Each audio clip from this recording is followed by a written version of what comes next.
wait, stop, don't keep watching if you have not seen Final Destination Bloodlines. This is going to be spoilers only for the film. My non-spoiler review was last week, and now that the film is now out, we're just going to go straight into spoilers so I can talk freely about it. So yeah, I really enjoyed it. By the way, yes, I am recording this on the same day that I saw it, but it's still fresh in my mind. So yeah, I really enjoyed it. The thing I want to get to straight away is talking about Mr. Bloodworth, who is played by Tony Todd, the late Tony Todd. And what I like is they actually do give him a backstory. They do give him exposition as to why he knows so much, why he knows people's names, and that kind of thing. He was friends with Iris, Stephanie's grandmother, who was the original person who had the premonition back in the 60s to do with the Sky Tower thing. And they became friends. He was the little boy in the premonition that she saved. Which I had a weird feeling. We saw the little kid, he was pretty much the last one to die in the premonition scene. And I just had that feeling, but I was like, I don't know how they're going to connect this all up. But it made a lot of sense, because it's so far away from when, you know, Alex, Kimberly, Wendy all had those premonitions. It makes sense that, yeah, this is how Bloodworth knows everything, because Iris also knows all this stuff, because she foresaw the plane, she foresaw the log truck, and other, you know, the other deaths. So the wood chipper, no, it was the garbage truck, sorry. Which, that was that was insane. And that was how Stephanie could figure out that, oh, actually, I can kind of guess or see when these things are going to happen. But going back to Tony Todd for a second, I think his scene was really interesting because, yeah, it finally gave us answers as to why he knows everything. Iris saved him, they became friends, and he essentially learnt from her, which is how he knows all this stuff. So I thought they did that really well. And it kind of squashes the theory of, oh, he is the Grim Reaper. That's why he knows all this stuff. They've completely squashed that, but they've managed to make it make sense, which I like. But the scene was also a really good send-off for Tony Todd. And this scene especially I did really like, because when we meet him in this scene, he's a bit reluctant to sort of tell them what's going on, because he's going, you know, I'm tired, I'm sick, I've got the same thing that Iris got, which was cancer. And he's like, look, you know, there's only so much that I can help you guys, but I've seen this happen so often. But he does end up helping them, which is where the other points come into. But after he's given them this advice, he goes off into a room. After finding out that Iris is now dead, he is the next one in line. And he goes, it's sort of like acceptance, it felt like, because before his scene ends, he sort of goes, you know, live the rest of I want to live the rest of my life as well as I can and enjoy it, and enjoy the seconds that I have left and the moments I have left. And yeah, I think they did that scene really well. It was a very, very bittersweet send-off for the late actor. And it was a bit emotional because of it, because of the background knowledge of he was filming this when he was sick and then passed away shortly afterwards. So it was a bit emotional in that regard as well. But I think that the film did a really good job of giving him that last scene of his last scene. Yeah, I think they did a really good job of that, and it was surprisingly emotional. This film references Final Destination 5 with the whole idea of, oh, if you take a life, you gain a life, and Final Destination 2. There is a lot of references to 2. So he talks about Kimberly and the fact that she died and then was able to bring herself back. She flatlined and then was resuscitated. And he said, that's another option you can do to cheat death's design. there's a lot of imageries to log trucks, and the main thing I was talking about when I was like, oh, the CGI is a bit wonky, especially at the end. The very last shot is they realise, so Stephanie's like brother realises, oh, I didn't like bring you back, you were just unconscious from drowning, and that's all I did. Like, we didn't solve anything. And I think this is in one of the trailers of the train crash. Yeah, that's at the very end. And so the train crashes, starts to run into them, and they continue running, which, I mean, power to them. They were able to run a crashing train that was sliding across the road. This is the best way I can describe it. The imagery is insane. They think they've done it, and then suddenly a log truck comes out behind them, and all these logs start plummeting towards them and crushing them. And that is the last shot of the film. So that's what I mean by, oh, the CGI is a bit wonky. That whole section, it doesn't go on for very long, but that whole little section looked like a giant cartoon. And the proportions were a bit weird as well, especially with the logs crushing Stephanie completely, like covering her whole body. That was a bit At the same time, I don't know, in a horror way, I thought it was kind of fun. I think it's different compared to like where I was talking about the fourth film, and I said, you know, a lot of that is CGI, like really not great CGI, but that was also filmed for like IMAX and other formats. This is kind of the same, but I think this one, like the CGI in Bloodlines, kind of works. One, because with the Sky Tower, that was a dream that Stephanie was having, so it made sense that some of it was a bit sort of looked a bit cartoony. The log trucks and the logs, I don't really have a defence for, but I don't know, I can't help but kind of like what they did. I think it definitely felt like a big sort of slam in the face for millennials who have got trauma from that sequence in Final Destination 2. And it definitely felt like, oh yeah, do you remember this? Here it is for a new generation. I don't know, there was a weird kind of charm to it that I don't really feel that 4 had. There's no other way I can explain that, really. I kind of can defend the CGI in this one compared to number 4. Another name drop is Clear Rivers, when they're trying to remember the name of the hospital that they need to go to. Okay, that's another thing. So as someone who has had a lot of MRI scans, who has been to the hospital a lot, this entire sequence in the hospital was really stressful. So this is where they realise that Bobby is next. Now, they've established right at the beginning of the film that Bobby has a peanut allergy. So Eric and Bobby go off, and this is after the Bloodworth scene. Eric and Bobby decide, okay, well actually, Bobby, you have a peanut allergy, we'll give you some peanuts, you'll flatline, and we're in a hospital, so doctors will get to you quickly. And it was very kind of, I think the pacing was really good in this sequence especially, because it was a case of, okay, well, we made a decision, let's just go with it. And obviously, Bobby's kind of okay with it, well, on board with it a little bit, until it actually gets to the point where he has to do it. And then obviously he's just like, I'm not really sure if this is going to work, what if it doesn't? And to be fair to Eric's credit, he was just like, well, does it matter? You've got nothing to lose. So they're in a room that has an MRI machine in it. So if you don't know what an MRI machine is, it's essentially a big, how can I describe it? Like a big cylinder that you sort of lie down in. There's a hole in the middle and you lie down in the middle of it. And it's done for like head x-rays and stuff like that. But it uses radiation and electromagnetics to be able to get these images. Remember that. Electromagnetic. Now, this is not possible.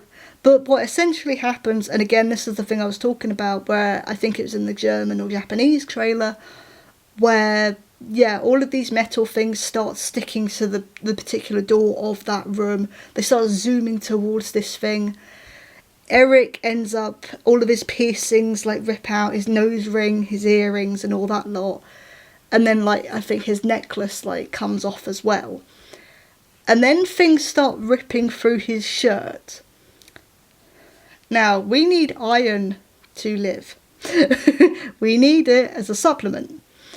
So, of course, the MRI, the electromagnetic machine, its voltage starts to get higher and higher. Again, they went with the laser eye surgery in 5 and then went, okay, what else can we do with that kind of thing?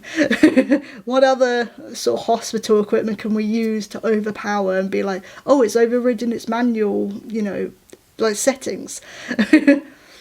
I feel like you can kind of guess what happens here. Yeah, he gets folded in half.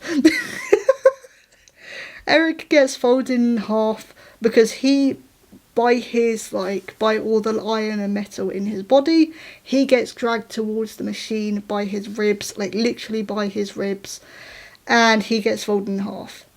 Because he ends up going into the little hole in the middle of the machine. Now that I'm talking about it, it sounds really ridiculous and insane. But again, as someone who has been through MRI scans before, who's been in and out of hospital a lot of my life, pretty much all of my childhood, yeah, this one was quite stressful for me. I spent a lot of that scene like just looking through my hands and stuff. But I think that whole section was a really good sequence as well. I think what I also found interesting about the film, though, is that it goes into the life of someone who is always going to be lost. And the second film, again, we're talking about the second film, it kind of briefly touches on this with Clear Rivers being in the asylum, but it really goes into this like quite deeply with Iris, because Iris will always be next. She will always be, the next one to go. And she's essentially put herself in isolation for 20 years since that point. And I think that was really interesting to sort of highlight, is like, yeah, we're seeing this as like a silly film and stuff, but to these characters, it's interesting to see that, yeah, there's going to be consequences, there's going to be change in your mental state, where you're like, well, death is out to get me. Of course, that's going to change your behaviour and your mannerisms. I think the name was Delaney, Steph's mum, who is established the mum left when she was little. You later find out that there's a reason for that. And that's because she was like, oh, my mum trained me to constantly be scared of death, constantly be scared of every little thing, to the point where she had to leave. And then she had Stephanie, and then she started realising, oh, I'm becoming like my mum, I have to leave for your own sake. Which I think that whole dynamic was really, really interesting, and it was really well written as well, because they didn't just dump it all in one scene, they kept it going and dragged it out, but in a good way, in a positive way, where you were always like, okay, why is this happening? Why is she like this? Why is that character like that? Like, you could tell there was some history there. But I think that dynamic was really interesting, this film as well as obviously the kills and the premonition and stuff. It was nice to have a bit more, that's what I meant by more character development. It was nice to have a bit more character development in this film. Whereas, it did start to feel like, even though the other films I really enjoy for different reasons, it does sometimes feel like, they focus more on, oh, how gory can we be? And not to go back on the fourth film, but the fourth film especially, seemed like that a lot. So I think it was really interesting that they had this sort of section and side plot where it was like, yeah, of course you're going to be a bit delulu. Of course you're going to be affected mentally by the fact that this is what your life is going to become. Like, this is what your life is. I think that was really, really interesting for them to put in, because they didn't have to do that. It could have just been a very quick scene and that was it. But what I like about this film is that it does let the scenes linger. It does let the scenes kind of sink in and actually have some depth to them, and take their time to be like, no, this is what we're trying to tell you with this bit. The ending, that's up for debate up until that point. But again, the ending keep referencing this one. Feels very Final Destination 2, where it's like, oh, they think they're fine, and then they find out someone else, or they got something wrong, and it's like that realisation of, oh, kind of moment. I think it would have been nice for them to have like references to the other films. So maybe like the roller coaster or the racetrack or something like that. Or even like the kills in those films, because they did seem to lean heavily on 1 and 2. Which is fine if that's a story you're going to tell and, you know, tell it well. But it would have been nice just to see like a little bit of a reference to the other ones as well. Especially when Stephanie gets the book from Iris, which tells her, is going to tell her everything.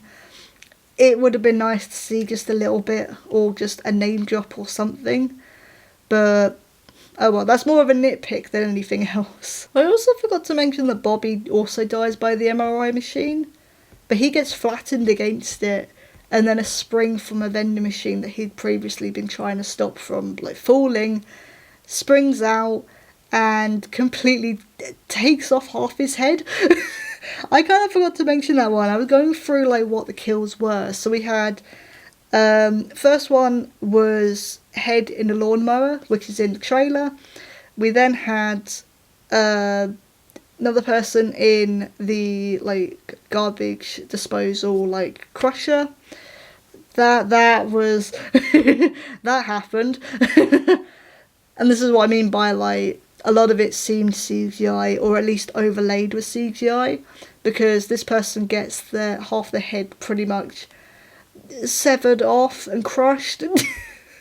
Which, to be fair, it was really gruesome imagery, but I wonder if that was just practical effects overlaid with CGI, or whether that was actual CGI. We then had the hospital sequence, so the MRI machine and the spring. The spring one was I didn't expect it. To be fair to them, there was stuff where you thought people were going to die and it didn't happen. Eric in the tattoo shop, which was the very first trailer they released, you think he's going to burn in the building and burn to death. He survives that. He's just like, oh yeah, I'm out, I got out and it's fine, I got a couple of burns and that's it. And yeah, so Eric thinks he's invincible. There's another whole sequence before the garbage truck death where he's like, you know, I can cross the road and be absolutely fine. Nothing's going to happen to me. He's just walking along the side, like the pavement, be like, blah, blah, blah, nothing's going to happen. You think he's going to get hit by a truck and he doesn't. That bit is in one of the trailers. I think it's the end of the first one. Yeah, it doesn't hit him. So he thinks, cool, I'm invincible.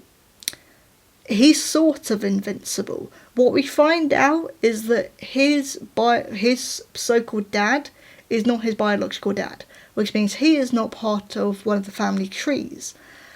That scene was quite a surprise and an interesting way to do that. Because, yeah, you think this whole film, oh, he's not gonna die then. He's gonna be a survivor. He doesn't, because he gets the MRI machine death, or one of them. And yeah, this was a bit of a surprise, but an interesting way round to do things, and a new idea to bring into the franchise. The idea that, oh, you thought your dad was your real dad, and actually, no, that's what could have saved you. But obviously we get the scene later with the MRI machine. And no. Eric, buddy, you need to take your piercings out.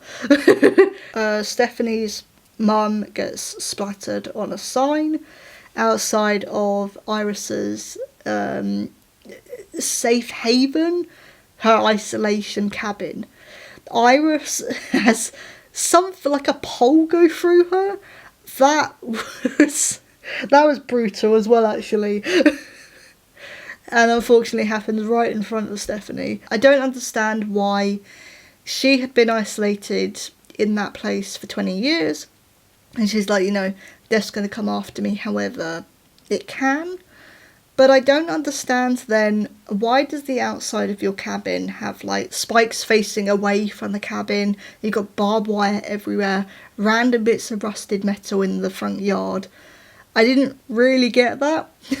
The only thing I can think of is that clearly, because there were so many other survivors in that building, it's taken years for death to get to them, and the other survivors must have noticed a pattern at some point and must have gone to Iris to be like, I remember you from that day, you saw it happen, can you help me? And it must have happened so many times over the decades that she probably used all of these other, like, weaponry and sharp objects to keep people out.